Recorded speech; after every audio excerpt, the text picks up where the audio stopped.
But I asked her, I said, Kimmy, do you have butt implants? Alright, so today, since you guys requested this video so much because we did it on the first part, we're going to talk about more supercars that crashed. This time it's going to be not top 10, but it's going to be 10 more supercars that crashed with interesting stories behind it. So yeah, I am joined today by PK442Y, or as you know, its name's Patrick or Patrice, and we're gonna talk about 10 cars that crashed with interesting stories behind it.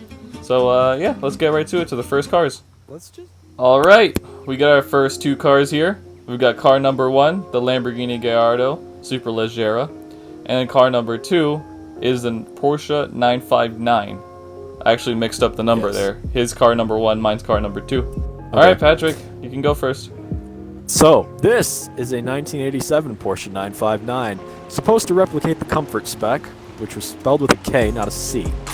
Now, you're on your way to Car Week to sell your precious 959 Comfort, one of, I think, 293 produced. And you are towing it in a trailer because you yourself do not want to take the big trek to Monterey Car Week in your 959. Fair. But there is a problem.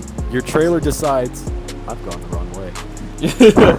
It's a rally car, it's okay. That it wants to detach from the truck you're towing it. Now, that's not the only problem. Your trailer wants to go straight into a tree, and your precious 959 has now crashed into a tree without moving. So technically, your parked car just got into a car crash. Now, this 959 still sold for $467,000, I think, at Beacom Auctions in 2018, Monterey. Now, so it's not a sad ending to a sad story. And I'm not sure where the 959 went after this. But I do... oh my god. Royally oh no, we've pulled a Bugatti Veyron. Oh no. Galveston Bay. I know the car was in a running and working condition because when it went across the auction block, it did drive across on 3 wheels. But yeah, I don't know if the car's been repaired. I think it was. Like, it would be stupid not to repair the car. It is a legendary 959. These things it is a legendary 959. So much. Any 959 is a legendary 959. It is so legendary that Bill Gates illegally imported it to the U.S. So yeah, and it sat in customs for 13 years. And he still got it. So yeah, he still likes it. I am inside a black Lamborghini Superleggera. Pretend this is the Pressa car, okay? Pretend this is the Press edition. And if you watch VinWiki, you should know what car this is exactly. So, this car was actually driven by Valentino Balboni at a press event in Daytona Beach, or the Daytona track. So, the story behind it is that Balboni was driving this Gallardo on the Daytona Speedway aggressively. When I say aggressively, he beat the crap out of this car. As he does? Yeah, as he does. He's a Lamborghini test driver. What else is he supposed to do? Well... baby it? No. He actually rammed this into the wall at 150 miles per hour. The thing is that makes this story interesting is that they rebuilt this car, and Ed Bullion sold it to a poor owner that didn't know what actually happened to the car. Ed Bullion only said that it was a press car, and the only thing that was damaged was the bumper, and they had to repaint it, as he said. So the owner owned it for 6 months, beat the living crap out of it, little differential stuff here and there. But he sold it, and as soon as he sold it, his friend knew the whole time what happened to this car, and he finally told the owner, or the previous owner of this car, what happened. And it was that Valentino Balboni crashed into the wall at 150 miles per hour. But yeah, so those are the stories of these two cars, and let's move on to the next batch. So this is our second batch. These guys GT2 RS, and I've got my Pagani Huayra. So this is a 911 GT2 RS in yellow, even though it's appearing as green. Now, there was a boat on the way to Brazil, a bunch of Porsches on it, Panameras, Cayennes, Caymans, and what have you, and 4 GT2 RSs. Boat sank, as did all the cars. And then Porsche agreed, well, we'll just build 4 more GT2 RSs for those customers that lost the cars. My question is, how must it have felt when you realized GT2 RS that you might have paid well over sticker for is now somewhere in the Atlantic? So, your story may be very interesting when it comes to the fate of that GT2 RS, but this is a very sad one. So, I tried my best to replicate this Huayra. It is called the Pagani Huayra Pearl. It was reported it has 1350 horsepower. It's one of one, and it's specifically owned by... I think it was a collector in Paris. Yeah, he was a collector in Paris. He has an Instagram. So, some of you may know the story, but back in 2016, this Huayra was in Paris, awaiting for Jeremy Clarkson to arrive to film this car for the Grand Tour. Sadly, the night before their arrival, the Huayra Pearl was parked outside, and a drunk driver struck the rear and basically totaled the whole car. It wasn't a total loss. Actually, it was savable. But Mr. Pagani was kind of pissed off at the drunk driver. But yeah, the owner decided to actually rebuild the car, and then even better, he put the Tempesta package on it. So here's what it looks like right now. It is the most beautiful Huayra so far I have seen, in my opinion. The little 2 split wings, like on the little flappy thingies on the Huayras, they just look really cool to me. I don't know why, but it fits with the Huayra. So it's like a step behind the BC, I guess, and then the BC, a year after that, the BC was introduced and everything like that. Safe to say, don't drink or drive, or you're gonna end up in the back of a Pagani Huayra. There's another Pagani Huayra crash that was very famous, so if you want us to cover that, we can. So yeah, let's get to the next batch. Alright, we've got batch number 3. So I've got my Pagani Huayra BC, and Patrick has his GT2 RS. Another one. So yeah, this is actually the same story for both cars. Not lucky enough, I was about to say. But just imagine, it was track day in Monza, and a bunch of supercars, hypercars, and race cars were racing around the track. Now, everything seemed okay until you see this GT2 RS just completely plow into the Huayra BC. So it was either the brakes overheated in the Porsche GT2 RS, or he just misjudged the corner and he went straight into the Huayra. Now, as you can see, that the owner looked like he was hurt because he was crouching over, but in reality he was actually crying because of what he had just done. I think the Huayra was one of the Pagani test cars as well. I think Horacio Pagani was actually there. I'm not entirely sure on that. Someone can fact check me. This is just what I've heard.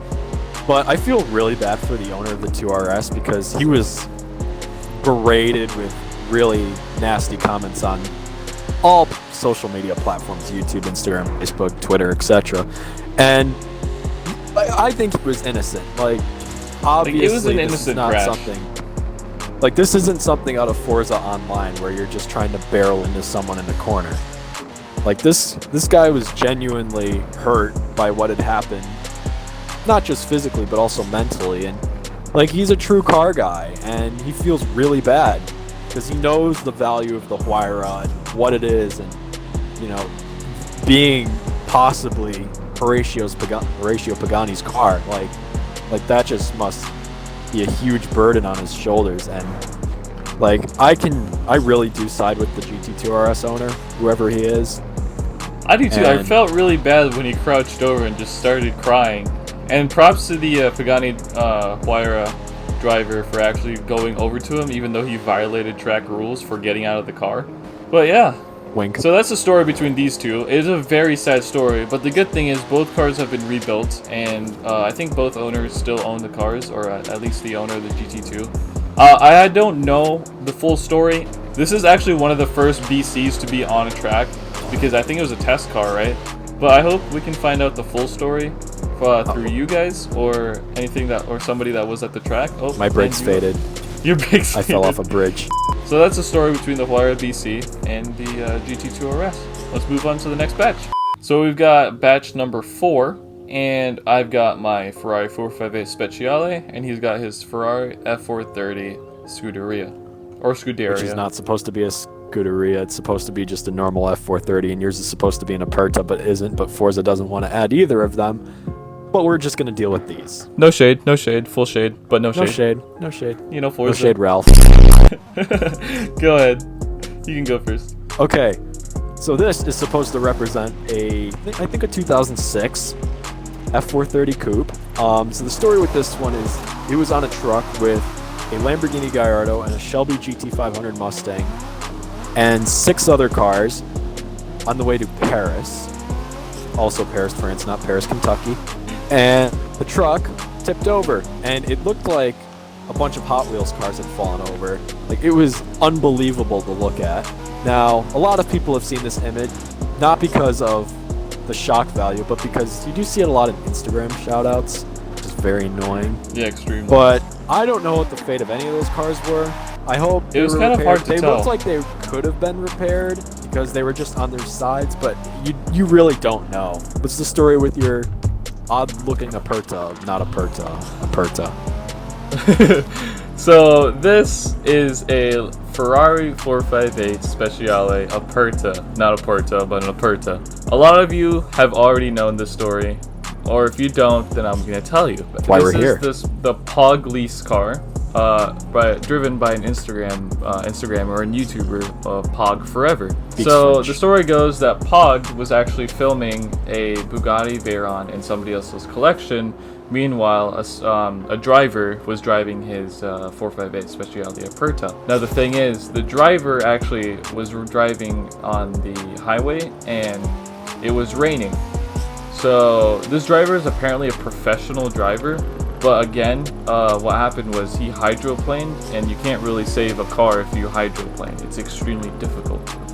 So the car hydroplaned at about 130 kilometers per hour, so about 60 something to 58, around that. And he unfortunately struck the barrier on the highway, spun around, went to the other side of the highway, which is just a ditch, or not a ditch, but like a little hill, hit that, spun around again, and then stopped, got to a complete dead stop 100 meters away from the initial impact. It was actually impaled by a tree on the rear, and it was about 2 meters away from the driver, like a meter or 2 meters away from the driver from getting him impaled by that tree.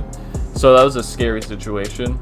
Currently the car, it is about 280,000 pounds in to repair, and if you guys want to repair it, you guys can buy it for 100,000 pounds. But yeah, so the driver was good, Pog was good. Pog actually released a video about what happened to his car, so if you guys want to watch that, here's a link on the top right corner. The current state of the car is unknown. I do know it's rebuildable. The transmission is completely done. The engine is okay, as Pog said.